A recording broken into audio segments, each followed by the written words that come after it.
Bonjour, bien-aimés dans le Seigneur, que le Seigneur vous bénisse abondamment. Ce matin, je voulais partager une expérience que j'ai reçue dans le ministère. On était en 2005 et on était allé commencer l'œuvre à Daloa. C'était l'ouverture du premier champ missionnaire des témoins de la résurrection. Voilà, et c'était en 2005 à Daloa. Je ne vais pas donner le nom du quartier, mais le local que nous avons eu, c'était un local qui n'était pas loin d'un cimetière.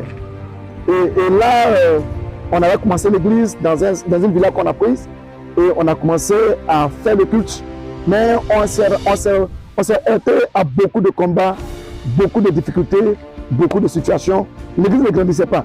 On lisait les livres, on se consacrait, on jeûnait, on peut demander à Dieu, mais Seigneur, comment faire pour que l'église puisse grandir? Comment faire pour que les choses puissent bouger? Mais c'était comme si la chose était bloquée. Et fréquemment dans mes rêves, chaque nuit, je faisais des rêves où j'étais en bas d'un gouffre et j'entendais des voix qui sortaient de l'autre bout du tunnel. Un gouffre totalement profond et noir. On prie, on fait tout, zéro. Jusqu'à ce qu'un jour je me tirais devant le Seigneur pour crier à Dieu, Seigneur, qu'est-ce qui se passe? Et c'est là que le Seigneur me dit que là où vous êtes, là est un lieu dangereux, vous ne pouvez pas faire d'église là. Parce que c'est un lieu qui était dédié à des entités depuis les temps anciens.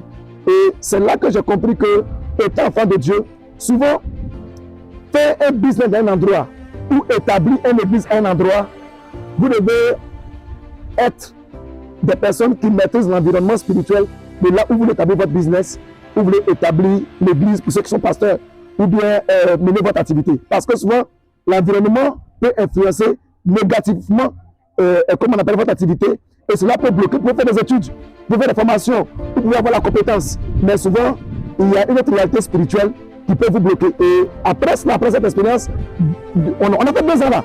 Et après ça, nous sommes partis. Et quand nous avons changé de local, l'église a commencé à prospérer. On a commencé à voir les arbres. On a commencé à voir beaucoup de bénédictions. Je voulais profiter par cette présentation pour dire à quelqu'un, il est peut-être de connaître le Seigneur par rapport à ce sujet-là. Demandez à Dieu de vous orienter par rapport à là où vous voulez faire votre activité. Consultez Dieu par rapport à l'atmosphère spirituelle de votre environnement de travail, ou où vous voulez établir votre business, où vous voulez établir l'église. Vous voyez l'église de Pergame dans Apocalypse chapitre 2, 3.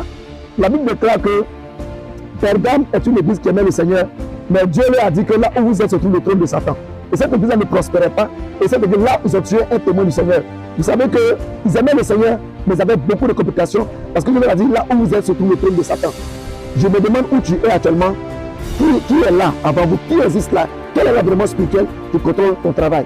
Donc, la prochaine capsule, c'est une orientation spirituelle qui vous permettre d'être puissant et d'être fort.